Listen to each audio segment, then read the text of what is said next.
E a gente está recebendo hoje no nosso programa o cardiologista, Dr. Ney Carter. Mais uma vez, muito obrigada pela gentileza da presença, viu, doutor? Muito obrigado. A gente fala hoje sobre saúde do coração, as principais causas de dores no peito. Muitos telespectadores também já se manifestando pelas redes sociais. Daqui a pouquinho a gente vai esclarecer as dúvidas que estão chegando. E agora a gente separou aquele momento do mito e verdade, né? Envolvendo a saúde aí do coração. Doutor, as emoções fortes são boas, mas ter equilíbrio é melhor? Isso é um mito ou uma verdade? Não, a emoção, ela tem a emoção positiva e a emoção negativa. Quando você tem a emoção positiva, é aquela que te dá o estresse positivo, aumenta a adrenalina, a noradrenalina e várias outras substâncias no sangue, e você tem o benefício de partir para as ações. Isso é uma reação normal do nosso corpo, faz parte da vida, isso que nos leva para frente. A emoção negativa é quando você traz esta situação que você vive no dia a dia, joga para dentro de si, e aí você começa a machucar, a deteriorar suas células. O seu cérebro começa a fazer você ficar voltando. Chamamos isso de ruminar. A palavra é correta do ponto de vista da psicologia positiva. Você fica ruminando a situação e você transforma aquela situação. Se teve um acidente de trânsito e toda hora você volta no acidente do trânsito. Teve uma doença, toda hora você volta na doença. Popularmente a gente usa o termo ficar remoendo, Exatamente. né? A ruminação é remoer, remoção do momento passado. Isto produz aumento do infarto, isto produz aumento do AVC, isto aumenta a pressão arterial. Por consequência, você vai deteriorar a sua saúde física. Então, de fato, né, a gente ter equilíbrio é fundamental. A melhor opção. Tanto é que a meditação, Tai Chi Chuan, técnicas, todas as técnicas de uso da espiritualidade para melhorar a nossa saúde, cada vez mais aumentam para poder manter a nossa saúde física, mental, de modo correto. Então fica a dica, viu, minha amiga? Aprenda aí a superar, né, essas situações da sua vida, virar páginas, que na maioria das vezes é muito difícil. Sim, é difícil, mas é importante para a gente manter a nossa saúde mental e também física. Mais uma afirmação, ter níveis de colesterol baixo, o HDL, protege o coração, doutor? Não, o HDL, ele tem várias subfrações. A teoria que se coloca que o HDL alto protege o coração, o HDL baixo desprotege, não é mais bem assim. Você tem várias subfrações do HDL. Quando você dosa o HDL no laboratório, você não está dosando a fase o 1, 2, o 3. Não, você dosa o pool. E não é bem assim. Existe uma fração que entope a artéria do HDL também, tá certo? Então, que acaba favorecendo o entupimento. Então, eu diria para você o seguinte, manter o colesterol no nível satisfatório pela Sociedade Brasileira na casa de 170, 170, manter o teu HDL na casa de 45, 50 e o LDL na casa de 70 a 100 mililitros já seria uma grande coisa. Perfeito. Então, é um mito, né? A gente Exato. tem aí mais uma afirmação para a gente abordar aqui no nosso programa, se é um mito, se é uma verdade, que você possa em casa aprender mais, né, sobre esse órgão tão importante aí do nosso corpo. Hoje o tema da nossa entrevista é a saúde do coração. Mantenha o corpo livre de inflamações. Veja bem, eu queria que a câmera mostrasse aqui. Vamos entender o que são as inflamações, Vamos lá. né, doutor? Olha lá, você está vendo aqui uma artéria com uma placa de gordura, ok? E você está vendo aqui uma artéria sem placa de gordura, ok? Agora nós estamos virando. Você pode colocar o seu cronômetro aí, mas você já está vendo que do lado esquerdo meu, a artéria saudável, do lado direito, para você que está em casa, do meu lado esquerdo, né? Você está vendo que está fluindo mais. A outra não está fluindo, onde tem a gordura amarelada. Essa parte amarelada é a gordura dentro da artéria. Interessante, né, doutor? Aqui, o vaso saudável, como, olha, o sangue já chegou, já desceu. Aqui não. Aqui não. Ou seja, o que acontece? Aqui você nutriu o músculo, a célula. Aqui você ainda não está nutrindo. Esta placa tem um processo de inflamação. Por isto que a aterotrombose, o entupimento coronariano, tem um fundamento da inflamação. Então, quando ele diz manter o corpo livre de inflamações, é uma verdade, sim. Você deve reduzir o processo inflamatório como um todo. Existe um exame, a proteína C reativa de alta sensibilidade nos marca o processo inflamatório na nossa artéria, exatamente nessa região que nós mostramos para vocês, exatamente nessa região, certo? Então, esta substância é importante, o marcador, mas você não pode só estar preso nisso. Existem inflamações de articulações, de coluna, existem vários outros tipos de inflamações que você tem que se corrigir. Então, você ter uma dieta anti-inflamatória é muito importante. Você fazer atividade física, desde que seja adequada para a sua situação, sua idade e a sua situação cardiopulmonar, é fundamental. E hoje a gente tem diversos alimentos que são anti-inflamatórios. Exato. Existem alimentos com potentes efeitos anti-inflamatórios. Vários. Vale a pena a gente consumir, né? Exato. Vamos então para mais uma aí afirmação, sabendo se é mito ou verdade. Tristeza não se relaciona com a patologia? Não. A tristeza se relaciona. Então, vamos dar um exemplo: o indivíduo que mora numa região de muito frio, de menos 15, menos 30 graus. Hoje, no hemisfério norte, você tem essas temperaturas exatas. O dia nublado, você não encontra seus amigos, seus familiares, você tem dificuldade de comunicação, você já tem uma tendência a se amofinar. Você não tem a propulsão para a busca da sua saúde. Você vai se entristecendo, vai entrando na depressão nas suas várias classificações, nas suas várias fases, e até você ficar deprimido. Você tem 40% a mais de chance de desencadear uma doença cardiovascular, cérebro cardiovascular. E entre elas o AVC, o derrame e outras mais. Vamos para mais uma afirmação? E você pode mandar sua pergunta através das nossas redes sociais ou ligando e falando com a nossa equipe de call center, 0800 777 0021. Participe. Polêmico. Vamos lá. Diabetes é o maior vilão do funcionamento cardíaco? Bem, olha, se for para responder aqui, a palavra seria mito, mas não é bem assim. Deixa eu puxar por outro lado. O diabetes, a diabetocardiologia cresce demais no mundo inteiro. O diabetes, ele produz aquilo que eu já expliquei para você, o entupimento progressivo das nossas artérias.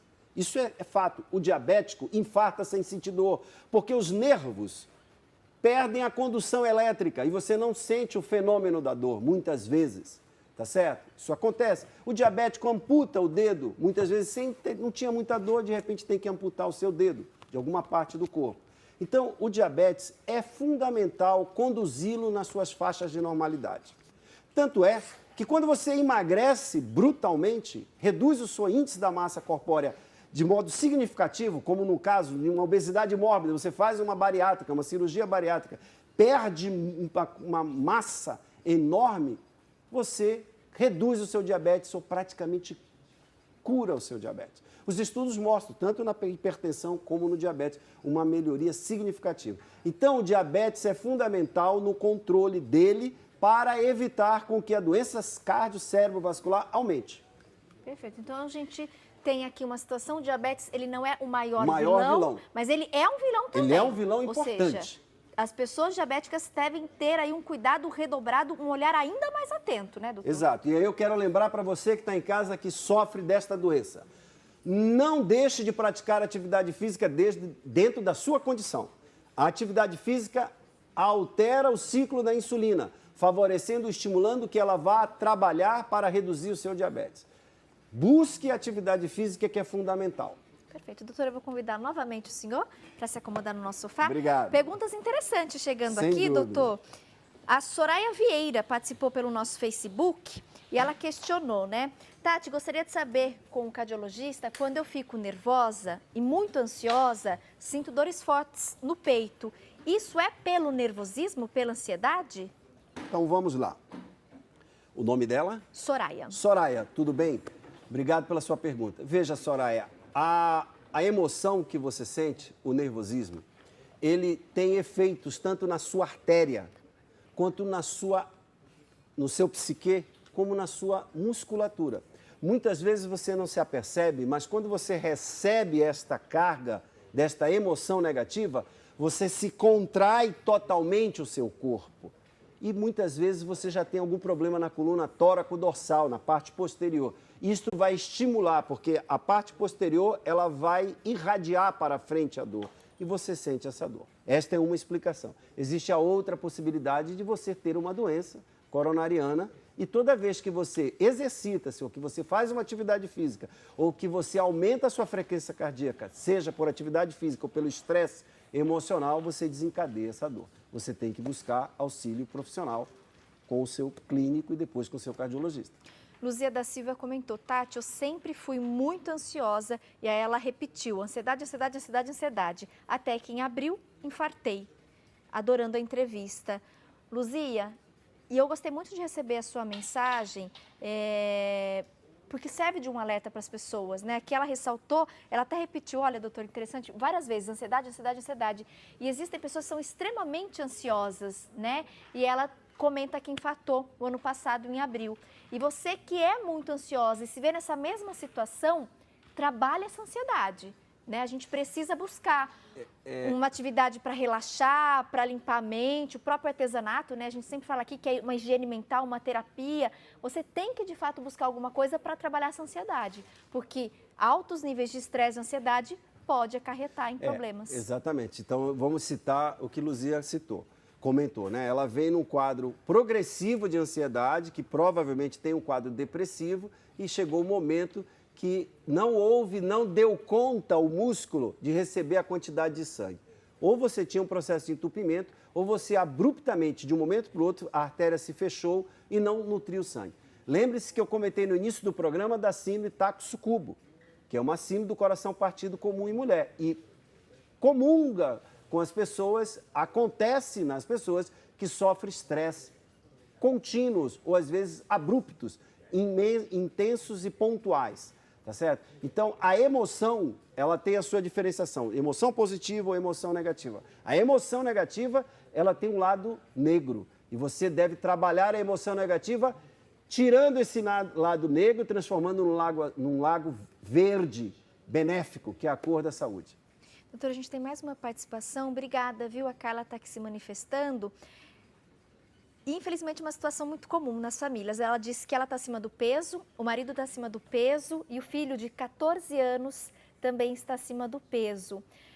Você destacou no início da nossa entrevista, né? Essa questão do sobrepeso, da obesidade, é um fator de risco muito importante para o coração, para as doenças do coração. E aí ela questiona, né, o que ela pode fazer, até para servir de exemplo do filho, que ela comenta, eu sei que eu tenho um papel fundamental nisso, ela diz até que fica bastante triste com a situação, e aí ela está tentando, né, negociar e ver com o marido como eles juntos podem perder peso e ajudar o filho. Ela fala, ele vai fazer, né, ele está quase com 15 anos e está super acima do peso, a Carla. Carla, veja bem. Carla Magalhães. Carla Magalhães, obrigado pela sua pergunta. Veja bem, esta é uma situação que você tem que atuar de modo claro. Quando eu digo de modo claro e pontual, você não tem remendo nessa situação. Ou você fecha a geladeira e você aprende a comer com a ajuda de um nutricionista e de um endocrinologista. Se vocês três não se ajudarem, colocarem como meta, vocês não saem dessa situação. Eu chamo dessa situação o poço de lodo, que a pessoa fica que nunca consegue mais sair. Então, para que você saia dessa situação, você tem que ser clara. Você precisa mudar o seu hábito alimentar. Vou te dar um exemplo. 10 pés de alface não tem 40, 50 calorias. Um pouco mais, talvez. Então, só para você ter uma noção. Mas se você come um pão de queijo, quantas calorias você jogou para dentro? Né? Quanto de sal você jogou para dentro? Estou te dando um pequeno exemplo. Então, você precisa mudar. Para mudar, você precisa de orientação. Você não vai conseguir essa resposta aqui. Minha sugestão, procure um nutricionista e um endocrinologista. Com vocês três, para que vocês juntos cheguem a um caminho. Porque vocês têm, com certeza, a herança genética, porque todos já têm um caminho de obesidade. Infelizmente, a gente vê hoje muitas crianças e adolescentes, né? Sem dúvida. Doutora, acima do peso. Muito comum, porque a coisa vai passando, porque é assim, a criança nasce magrinha, aí enche de vitamina, precisa comer, aí a avó enche de comida, vai enchendo. Quando ela percebe, a criança vai crescendo e vai aumentando a sua massa muscular, vai engordando. Só que ela tem na família o avô, o tio, ou o próprio pai ou a mãe, que já tem obesidade e ela não percebe. Quando ela vê, a criança que era magrinha, começou a ficar obesa. E antigamente até pediatras participaram recentemente conosco e fizeram esse alerta. Antigamente as pessoas associavam muito, o bebê gordinho é o bebê saudável. Tanto que os pediatras falaram assim, não é bem assim não, gente. Né? E aí, quanto mais gordinho, mais saudável? Não. Então, quanto mais cedo a gente conseguir, né, já controlar, melhor para aquele adulto. A gente vê hoje ela, né, o filho aqui, a Carla comentou, quase 15 anos, e ela sente muita dificuldade, até dela seguir uma dieta e ser um exemplo para o filho. Quanto mais velha a gente vai ficando, mais difícil para perder peso, para fazer regime, né? Sem dúvida. Eu queria puxar o gancho dessa sua situação, que você de casa relembrasse o que eu já mostrei. Esta parte de gordura aqui, se você está achando que a gordura dentro da artéria só vai acontecer quando você tiver 35, 40, 50 anos, você está errado.